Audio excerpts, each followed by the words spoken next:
What is going on, everyone? Welcome on into Sports Talk with Brodes. Well, the Sixers head down to Atlanta for Game 3. They're on the road. It's going to be a hostile environment, and I feel they have an opportunity to really hurt the soul of the Atlanta Hawks. If you go in there on the opposing team's home floor. And look, the Atlanta Hawks are looking at this trip to Philadelphia as a success. I know they lost game 2, but when you split the two-game set, when you're the underdog, when you're that lower seed, higher seed, lower seed, higher seed, lower seed, higher seed. You get my point. When you're the Atlanta Hawks going into Philadelphia, you come back 1-1 on your home floor. You did your job. And for the Sixers to snag that confidence away, right away, instantly, that needs to happen. Now, my gut feeling, I will be honest with everyone, my gut feeling truly says that it's going to be a 6-game series.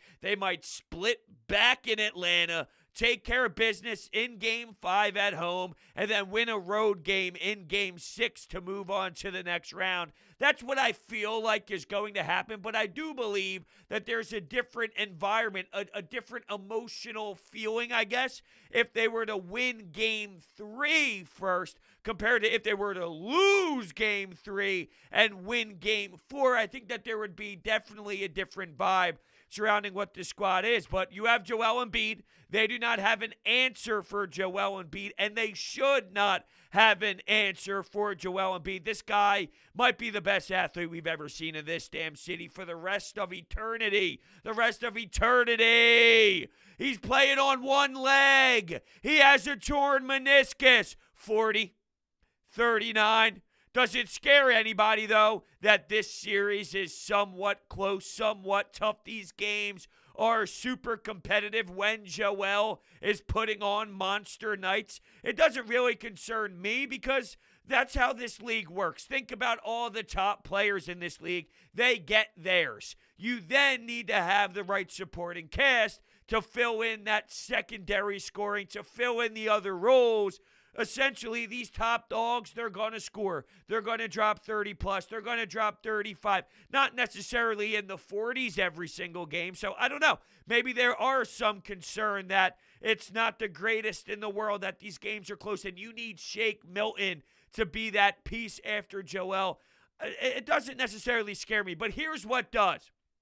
Bench scoring on the road compared to bench scoring at home. Are you going to have the same impact with Shake Milton, with George Hill, with Dwight Howard, with Matisse Thybulle, with Furkan Korkmaz? And hell, you couldn't even get Furkan Korkmaz going in that second game at home. I can only imagine how pathetic it might look when you talk about going to Atlanta with that toxic fan base booing you down. So, if you are going to need that piece like you did in Shake Milton, is he going to be as cool, calm, and collected when you're playing in a different environment compared to when you have the fans behind you and supporting you? And I'll tell you what, when I heard Doc Rivers talk about Shake Milton and discuss with the media about how at 10 o'clock at night he was going one-on-one and he was putting up shots because he was not happy with himself. And for as much as we've been on Doc Rivers about the bench and playing guys when he shouldn't, we do need to tip our cap and realize that he said that Shake is going to be a crucial part of a victory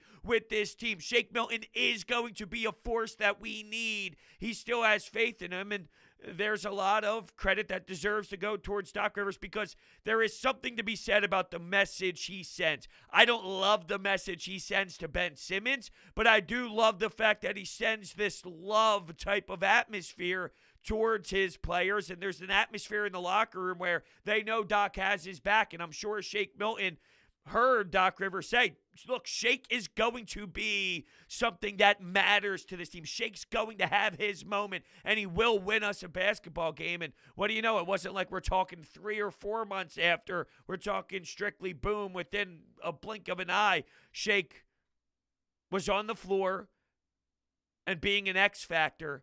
I'm just worried that when we talk about being away from the Wells Fargo Center, are you going to get that same versatility with the players that come off your bench? I mean, the numbers will tell you, history will tell you, Probably not. So that means you need another starter to maybe be that role. Tobias Harris, Ben Simmons. I'm sure he can help out a bit more offensively. And I know I snapped after the game, by the way. After game 2, when I went on that rant over Ben Simmons, I lost it. I flat out lost it. But I think that's basically where I'm at this point. It's tough. It's tough. But they made the proper adjustments defensively. And I'm looking at defensively what they're going to do. They did the switch off the double drag pick and roll, which sometimes had Tobias Harris on Trae Young, and Trae Young did have some decent looks, but for the most part, he felt rushed. He forced up some shots, and Tobias Harris held his own in that area. It comes down to the switch. And also, I loved hearing words from Joel Embiid talking about that pick and roll game. He played that sag defense in game 1. Game 2, they put more pressure on it. And he stated, if I come up, they'll throw the lob. And if I stay back, there will be a floater. So you kind of have to fake them out a bit where maybe when I say they, I'm talking about the Sixers, but specifically Joel Embiid, he gives you that look where maybe he is going to lunge forward. Maybe he is going to step forward, but it's a fake and he takes a step back, which throws Trae Young in for a loop, and he feels maybe it's time to lob. Oh, no, it's a floater. Then in midair, there's an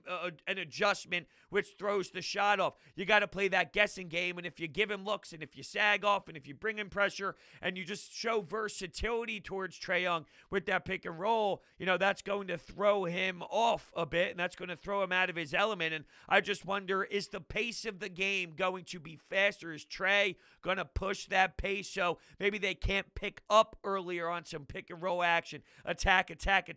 Don't allow the Sixers to have the opportunity to switch with that double drag pick and roll. If you just go, and you know that the Sixers are not great at transition defense, but it's a lot easier said than done. I'm just analyzing what I saw in game 2 that was different defensively, and is it going to work the same way? What is going to change for the Atlanta Hawks offense? Because they're not just going to say, you know what, we saw what they did. We saw what Ben Simmons did on Trae Young. We watched them do the switch early. We're just going to say, keep doing it. There's going to be a counter. What is that counter? And is it going to be enough? Because ultimately they can try something new, and Ben Simmons still might have all the answers defensively. Joel Embiid still might have all the answers defensively. And Joel Embiid, what he provided for you on the defensive side of the floor, it was outrageous. Outrageous. I cannot believe that this is real life. Game in and game out, we're talking about 50 burgers.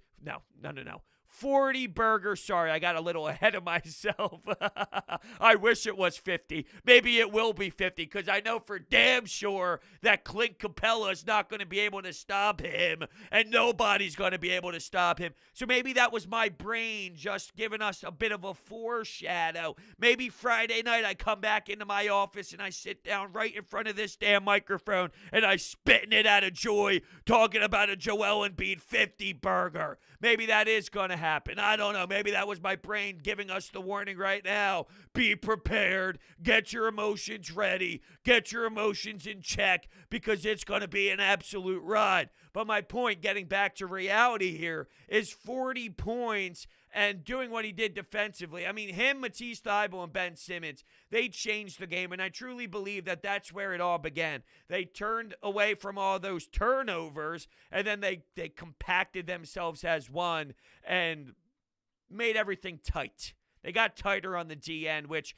you knew was going to happen anyway. What they showed you in game 1 was not who they were, but I'm just curious, what is game 3 going to be like now that you are heading onto the road? Now, the Sixers are a different team this year than, let's say, the Brett Brown times on the road in his last season. So I'm not worried. I think this team, I'm not worried about them not handling the atmosphere well, is basically where I was going there before I cut my own self off. I think this team is built fine to handle that type of stress, handle that type of boo, right? I don't think that's going to be the difference. I think the difference is maybe Trae Young having a better night and them finding out a way to maneuver through what Doc Rivers throws in their direction. They had a painful loss, though, the Atlanta Hawks did, by losing DeAndre Hunter, and I think that is a key piece that really does change the perspective on things. We already looked at this bench as somewhat of a problem when you compare it to the Hawks' bench. You don't have versatility. While on the other side, I'm not saying that you have an obnoxious amount of versatility, but you have spacing, you have shooters, and Herter and Gallinari, and Lou Will can create his own shot, while with the Sixers, I don't know what you really have. Dwight Howard's not an offensive threat. He's got a role, but it's not like what the Hawks have. But I'm just saying with DeAndre Hunter in the mix, it changes really what they have in their depth. But a bench play is going to be something that, you can look back at this series and discuss the bench play. If we're talking about nights like like Shake Milton compared to nights like Furkan Korkmaz, well, then I think we can maybe dial it back. There's no reason why we're let's restart that. It's not ironic that we're going through the plus minus of the bench after game one and the entire bench was negative while the entire opposing team's bench was all positive. So we'll see. The whole Danny Green, Matisse Thybulle combo, though, continues to pop up. And I'm still keeping Danny Green on the floor to start with this team because I think there's value. We talk about staggering minutes, right? And Doc Rivers not pounding the bench out there all at once and trying to find ways to have Tobias Harris with Seth Curry or Tobias Harris by himself with the four-man bench unit with him. You're trying to stagger your minutes so you don't get exploded and you don't get demolished with five bench guys out there.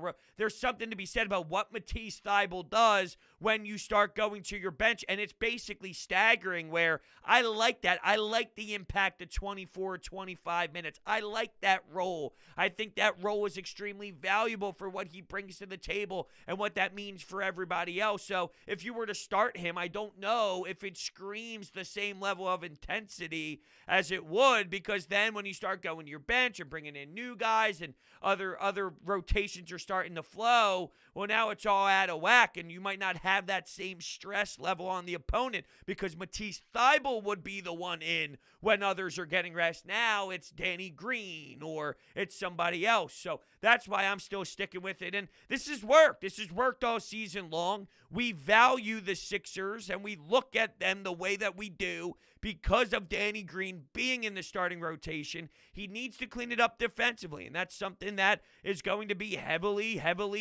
looked at by me. Is he fighting through screens? Is he fighting hard defensively? Is he getting torched over and over again? Is the opponent targeting them? How much is Seth Curry and Danny Green, how much is that the discussion defensively? Because they're looking that way. They really are. And I have a feeling Trae Young's going to have a way better night than he had in Game 2. He's got dog in him. And the fact that he's going to have 20,000 people, a supporting cast behind him, screaming, giving him that energy, I think he's going to shoot a lot better than he did in Game 2. Is he going to give you 35? Is he going to go lights out? Is he going to start making 6 threes? I don't know if it's going to be to that level, but I do anticipate seeing a better version of the Hawks. Even though the Hawks, they grinded and they were fighting really hard, and they weren't so far away from that Game 2 win. They weren't that far. They were in reach of it. If it wasn't for one bench player for the Sixers, we might be having a totally different conversation. But it did play out the way that it did, and I think that tells you a lot, though. The fact that Trae wasn't the strongest and Trae didn't have the best shooting night, and Ben Simmons did put the clamps down on him, and he was making ill-advised passes at times, and he was frustrated, and they were still that close, and they still had the lead. I think it tells you everything. They're not far off, and they did have the lead late, which all of us in the Wells Fargo Center were a bit nervous in that moment. There's no denying it. Ben Simmons did not win Defensive Player of the Year, and I think that's for the best. I really do. I hate to be one of those individuals, but here's reality of the situation, okay? Ben Simmons needs motivation. Ben Simmons needs something to push him. Ben Simmons is a player that after so long and after so much, he comes out of the cocoon. He feels like he's got a straitjacket on. He rips the straitjacket off after a week or two of hearing all the noise, and then bang, it's that Ben Simmons that's so aggressive, who lowers the shoulder, who attacks. He's going to want to make a statement. There's no denying that Ben Simmons is going to go out there and he's going to fly around defensively, and I think he's going to be very motivated to make Trae Young's life a living hell. I still think Trae is going to have his, and I think Trae is going to be better than he was in Game 2. But I look at the Ben Simmons era to this point. I watch him. I see what fuels him. I look at what makes him more engaged and what brings him to that next level and what feeds him as an athlete. And it's moments like this where he feels disrespected and he lets it bottle up so much inside that he eventually bursts. And I was listening to sports radio tonight, and I was cracking the hell up because someone said it perfectly. Ben Simmons, the way to describe Ben Simmons, and this is so true, it's right on the money, and I never heard it before. You know the classic saying about women, you can't live with them, you can't live without them? Ben Simmons is, you can't live with them, you can't live without him. It really does feel that way because he's very important to this team. He's the anchor defensively as well as Joel Embiid. It's a combination of the both, but you talk about the legs feed the wolves or something similar to that where, there's one thing that feeds the gentleman, the one thing that feeds the team. Well, Ben Simmons starts that. When Ben Simmons brings it, it rubs off because that's what he loves to do, and it feeds off the rest of the guys. That is the truth. So there is something to that. You can't live with them. You can't live without him. That is the perfect Ben Simmons statement. And I think that it's going to be interesting to see how Trae Young on his home court utilizes the refs. Now, he got some calls. Matisse Thybulle got boned 3 times now on some horrendous calls. What's it going to look like in Atlanta? He draws fouls. There's something to be said about being a superstar in this league, a better talent in this league, where you know how to work the refs. You can't hate it because Joel Embiid does it every single night. Flailing the arms, getting to the charity line 18, 19, 20 times, 17 times. He gets there all game long. Now, a lot of that has to do with how big he is, how physical he is. And by the way, you know that one play where he got dunked on by Clint Capella and he responded with the next possession, lowering his shoulder and getting a 2-point conversion as well? 2-point conversion. What is this, football? A basket as well. The fact that he can push Clint Capella the way that he did, just to put it into perspective a little bit here, let's bring up my Google Chrome, okay? Let's look up Clint Capella's size. He absolutely pounded Clint Capella and forced him to move a good 5 feet. Clint Capella is 6'10". One says 6'11", one says 6'10". Regardless, 6'10", 6'11", 240 pounds. And Joel Embiid is just utilizing his body to basically say, get out of my way, bitch. Get out of my fucking way. And it's amazing that he has the ability to do that. It comes down to will. He's willing to do it. And the stare down afterwards, too. It was mean. It was a mean mug. And that's why that matchup's going to be just a joy moving forward. But, yeah, with that, though, with the drawing of the fouls, to get back to where I wanted to with that Joel Embiid point, with the fouls, Trae Young, he seems to know how to work the refs, and Ben likes to play aggressive. Ben needs to play with that line. He needs to figure out that line. Are they going to let me play? And when they do let me play, where can I basically draw that line where I don't go overboard, where I'm picking up my third personal in the second quarter, or I'm picking up my fourth personal with 12, 13 seconds not to go in the third quarter, into the third quarter. Where can I play? What can I do with my hands? Where can I pick him up after he crosses the half court? I'm looking at the refereeing of this, and I'm looking at the way that Trae Young is going to try and play, because he's going to try and pick up fouls, and the best way he can get Ben Simmons off of you, it's not to dribble. All right, it's not to dribble around him and try and put it through your legs and work around him with your speed. It's get him off the damn court because he's a beast. The only difference is with this team, with the 76ers, welcome Matisse Thybulle. It's not going to be easy. Okay, before we continue, we do have some Anytime Hotline calls, But before that, let's hear from my friends at DraftKings. DraftKings Sportsbook is not only my favorite sportsbook, but also America's top-rated sportsbook app. I love using DraftKings Sportsbook. It is easy to navigate, has plenty of instructions for new bettors, and nearly limitless ways to get in on all the action. My friends and family have been loving DraftKings, and I know you will too. Listen to this great offer. Download the top-rated DraftKings Sportsbook app now and use promo code Brodes when you sign up to turn $1 into $100 in free credits. Bet on any basketball team of your choice to win their next game, and if they do, you will claim $100 in free credits. That's promo code Brodes for a limited time, only at DraftKings Sportsbook. Must be 21 or older. Pennsylvania only. New customers only. Wagers paid out in-site credits. Restrictions apply in partnership with Meadows Racetrack and Casino. See DraftKings.com/sportsbook for details. Gambling problem? Call 1-800-GAMBLER. One more thing, by the way, that I do want to touch on before we get to the calls. And I also see the chat going crazy as well because we are going live. And you know what? This is a time, by the way, where I should throw this in there. I am currently running a giveaway on my Twitter page at Brodes81, and you have the chance to win a Mark Zoomoff turning garbage into gold Zooism t-shirt. That is right. You do not want to miss out on this. Mark Zoomoff, the GOAT. Go to my Twitter at Brodes81. Follow the rules. It's so simple. The pinned tweet describes it. Follow me and retweet the tweet. Every Wednesday, a new giveaway is in place, and the winner is selected. So this turning garbage into gold t-shirt is just fantastic. Do not miss your chance to win. Nope, the stream is... I hit the wrong button.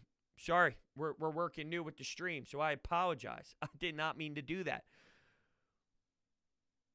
I heard something fascinating when it came to Doc Rivers, and you know, there's been a lot of talk about Doc Rivers and how well he has been and the adjustments he made, how well he's been throughout the whole season and the adjustments he made from game 1 to game 2, putting Ben Simmons on Trae Young. And I think it's a fair question to ask.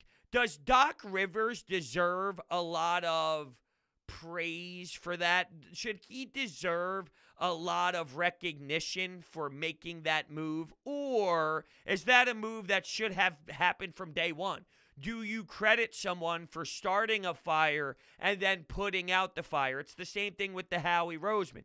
Do you allow Howie Roseman to fix things after he blew the whole entire organization up, him and Jeffrey Lurie as a duo? You know, it's pretty similar to that. Ben Simmons should have been put on Trae Young to begin with. So, yes, technically, in theory, Doc Rivers did make the adjustment. But did Doc Rivers even have to be in the spot to begin with to make the adjustment? Or should that have been the move from day one? Or if it wasn't the move from the jump at the top of the tip-off in game 1, as soon as you realize that Danny Green wasn't having it, then you make the decision very quickly to move on. But it's crazy because as much of a treasure as we're told Ben Simmons is, which he is on that side, it is pretty wild to think that wasn't the first option, you know?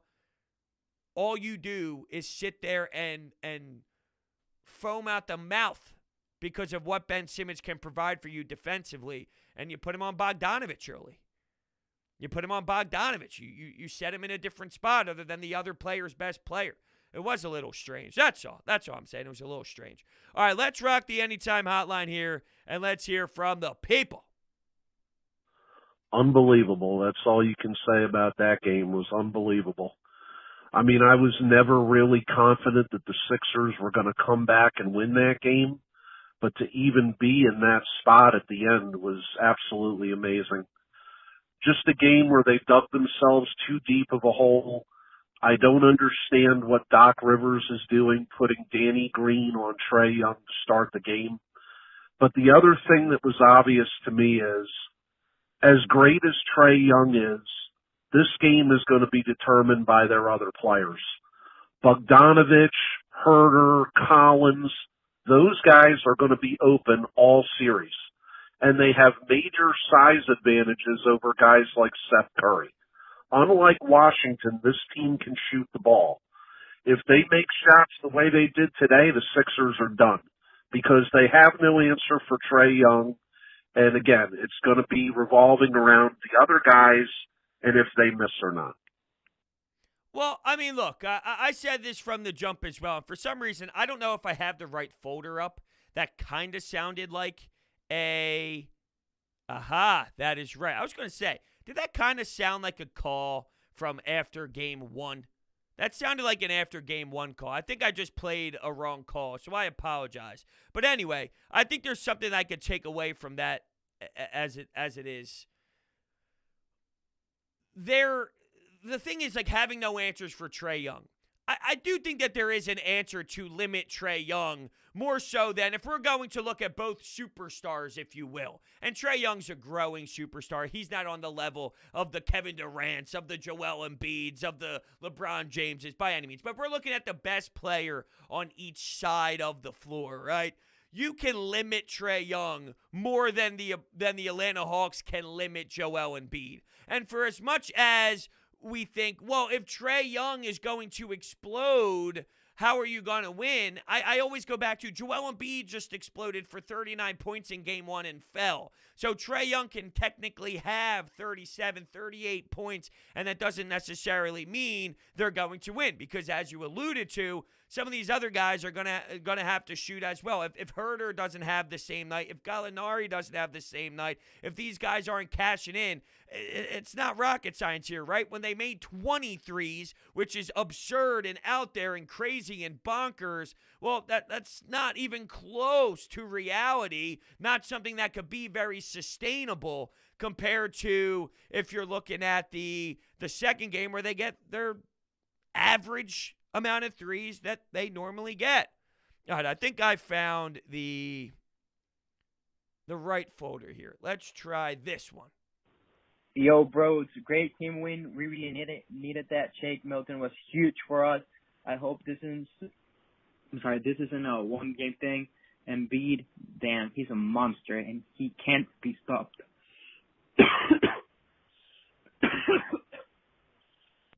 What? What the hell's going on here? My man's hitting the bong. My man's hitting the bowl. My guy's getting stoned. He's calling the anytime hotline. Yo, bro. Oh, shit. I hit the pen too hard. What the hell just happened with that phone call? I don't know. But maybe you were, too, because you said, hopefully, this isn't one game thing. Well, what's a one game thing? This team's the number one overall seed in the Eastern Conference. So what do you mean? Let's hope this isn't a one-game thing. It's definitely not a one-game thing. This team has shown you that they can produce, and when they turn it on, other teams start to shrink because of the pressure, because of the size, because of the defense, because of how overwhelming they are. So I don't think that this team's just not going to play well at all, and this was just a one-game thing. That's just crazy. I think the coughing relates to the asinine statement. I really do. Now this series is going to go more than 5. All right, it's going to have another Atlanta win at some point. I do believe that. So, I said it from the jump. My gut tells me they split 3 and 4. They come back to Philadelphia, win game 5. They go to Atlanta, win it in 6. So I think that's going to happen, and I just really hope and pray, though. Game 3 gives you a better feel if you're a Sixers fan, if you're on the Sixers, because that could really start firing off questions in the head of Atlanta. If the Sixers go in there, win by 10, or the line, by the way, is Sixers. It opened up. Let's see where it's at now. It opened up as Sixers minus 1.5. So on the road as a favorite, it's a close line, which means it's going to be close. That's why I brought that up, because when I said 10, I was like, I don't know if it's going to be by that much. It's still at 1.5 right now. Joel Embiid is listed as questionable, but I would imagine that he's going to be able to let it go and fly out there and maneuver through another 40-plus point performance. Because why not? It's Joel fucking Embiid. But, yeah, let's say the Sixers win by 5 points, 6, 7 points. It's a close game. They start fouling. Not Ben Simmons. Somebody else, Danny Green, Seth Curry, goes to the line, starts knocking down their shots and whatnot. Then they start to wonder, can we do this? Do we have enough firepower?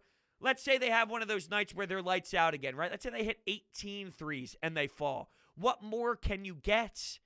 How many more shots can you produce from the outside? How many more shots out by the perimeter can you handle making? And you still lose? Like, that's why I think this game 3 is very, very important for this to be the one that they win in this theoretical, hypothetical split that's in my mind. All right, let's take another one. Damn, Brodes, I can imagine you going, let's go, at the game tonight. Man, you must have had a time, it seemed like a great atmosphere there. How about Shake Milton just coming back from the dead, essentially? And I feel like I'm confident in us going forward. This is a big win. And the series goes to Atlanta now, and I don't feel like Atlanta's nearly as intimidating of a building and an atmosphere to play in as here. So I'm not demanding that we take both of those games, but I believe that we're more than capable of taking those 2 games. I agree with you. I don't think that it's outrageous to think that they can take both games. I think it's very fair to think it's possible. I mean, they are the better team. I just think it's a tough task because it is a team that's going to battle, and they're going to make it interesting, and it's the common catchphrase that we've basically been saying all series long. They will make you sweat it out. So there's going to be tougher moments. I'm curious what version of Ben Simmons we're going to get. You know, I was listening to some guys talk about Ben, and something along the lines of, I'd have to go back and check everything, but it almost felt fake. It almost felt fake. But no rebounds, 1 shot in the second half. I'd have to go back and double check. Don't quote me on that. But I was listening to a very respected person who is no slouch when it comes to Philadelphia media. And that was something I'm pretty positive I heard. So I do need to double check, but it almost feels so fake. That's what I'm saying. It almost feels so fake. But when they're talking about Ben and what he did in the second half, I had to start scratching my head. It was Reuben Frank. I heard Reuben Frank say it. I know he's an Eagles beat guy, but he's all over this Sixers playoff run. And I'm like, damn, if that's true, holy hell, man. Holy hell, that is garbage. And the fact that people can sit here and say that that's fine just because he plays good defense is just totally unfair to the people like me out there that hold Ben Simmons to a higher standard than that type of stat line in the second round of a playoff game in year 4 of his career in a pretty huge game, may I add, because that's a turning point. That's 0-2 or 1-1 heading to the road games. So that's what Ben Simmons is going to do for the moment. And yeah, I mean, there's no denying that I've hit my breaking point for him, and you know, I'm rooting for him. I want him to show me. I know it's in there. See, that's the difference. There's the haters that think he just sucks. I don't think Ben Simmons sucks. I know he's incredible. So I know when he does it, it's not, see, Brodes, you're wrong. It's, no. See, you're wrong. You're wrong. Because that's what I expect him to do every game because he can. It's if he wants to or not. So you're wrong. You're wrong for allowing him to get by with the nonsense that he does. That's the difference, and I won't allow that. It's unacceptable to me.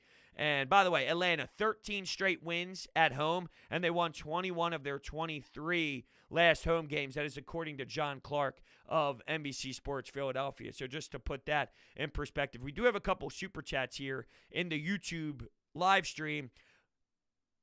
Accident waiting to happen with a $5 donation. Sixers in 6, bro. Cowboys suck, Giants suck, Washington sucks, go Birds. And Sixers 205 with the $10 donation. Brodes, let's get it tomorrow. Time to take control of the series. I'm right there with you. I'm excited for it. At least there's something on because keep in mind the Phillies not on a Friday, which is a joke. Not having him on a Friday, at least you have some Sixers playoff action. And they're going to be well rested. That means Joel Embiid's knee. I'm sure it could have some, what's the word? The inflammation or, some soreness involved. But at the same time, it's better than playing every other day because it gives him some time. From a personal standpoint, I hate waiting that long in between games from a pure perspective of I'm watching this team fight and I need them to be as well rested as possible because Joel is the most important piece. I'll take that extra time off as long as they're not trying to get chicken wings during these off days here with Lou Will. You know what I'm saying? Pick up some strippers. You know what I'm saying? So I want to thank everybody so much for hanging out while we do this live stream. I've been implementing this a little bit as of late, just kind of doing the podcast live instead of recording it and then exporting the video and uploading it as just a standard video. Lately, once in a blue moon, I've been just throwing it and doing the show live as if I was doing it, recording, and just having it that way. So just trying something new. I hope everybody likes it and enjoys it. And with that, I'll see everyone tomorrow on Coffee with Brodes, where we will talk some more about this game. I'm super excited for it. Thank you all so much, and I will see you